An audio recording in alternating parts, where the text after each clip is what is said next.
Thanksgiving is a really fun time for me because I do get to be around my family, though. There's a limit to what I can be around my family because it will drive me nuts. Randy can attest to how much I love my family, but we all drive each other nuts after a while, especially when there's 15 of us and a 2-bedroom house all hanging out for 4 or 5 hours. I think many of us have that same problem, but we're still thankful. I mean, look at all the great food we get to have, like the food we had last Sunday.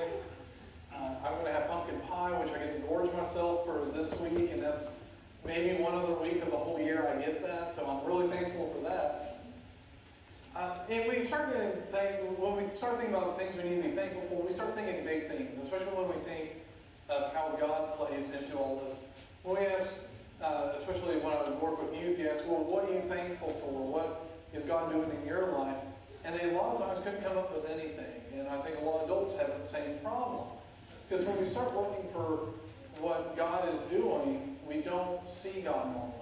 And there was a great little story I saw online, and I'd like to share it with you. It's just one of these little tales. Back way long ago, thousands and thousands of years ago, there was a tyrant. And this tyrant wanted to be the God. He wanted everybody to worship him. But he didn't want people worshiping God. So what he did is he brought the 3 wisest advisors he had. And he says, how can we hide God? Because if people see God, they'll worship God, they'll see God. Well, one of them came up with that brilliant idea and goes, hey, let's put God on the dark side of the moon. People will never see God there. Well, then they started thinking, well, there's a problem with that. What if man never travels to the moon? They'll find God eventually, then they'll worship God and not you. So the next advisor comes up with an idea, and he's a little bit older and wiser. He goes, how about we put God at the bottom of the sea, the deepest depths of the sea? And basically they have the same issue. Eventually man will probably find a way to get down there, and they'll find God and bring God back. Then the oldest and wisest advisor goes, I have an idea. Let's hide God in plain sight. Let's hide God in everyday things.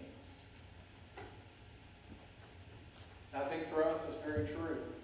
God seems hidden because God's right there in plain sight. One of my favorite movies about God is the movie Bruce Almighty.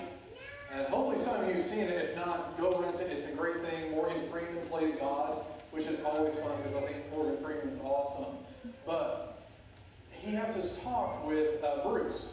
And Bruce is a guy who has been trying to make it to be an anchor on his news station. He's been doing the goofy, community reports where the kids are making the world's biggest cookie, and he's real tired of doing the goofy, silly stuff.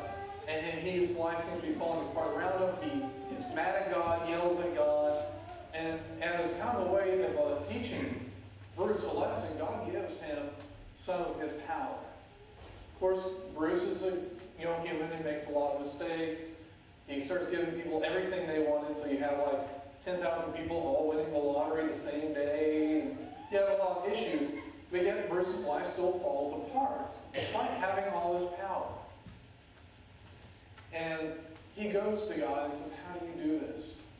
My life is a wreck. How do you do this?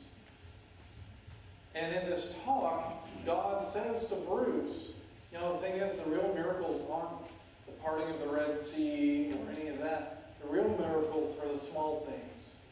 A real miracle is the mother who's single and has a child and has to work 2 jobs to support that child, but still makes time to get that child to soccer practice. That's a miracle. And I think that's one of the problems. We expect big, epic, biblical type things, whether it be parting of the seas, healing of the blind, to hit us. But God's really here in everyday life. Maybe it's when we wake up and we see that beautiful sun rise. Maybe when we're down and we hear a song that just lifts us up. Maybe it's in the hug of a friend. Maybe it's just in laughter. We need to stop trying to see God in big, epic ways and see God who's right here in front of us. The God who's in everyday things, hidden in plain sight. We have a tendency to get so wrapped up in ourselves that we forget kind of blinders over our eyes. It keeps us thinking in one mode. But when we start opening up and seeing everything being of God and for God, we can start being thankful.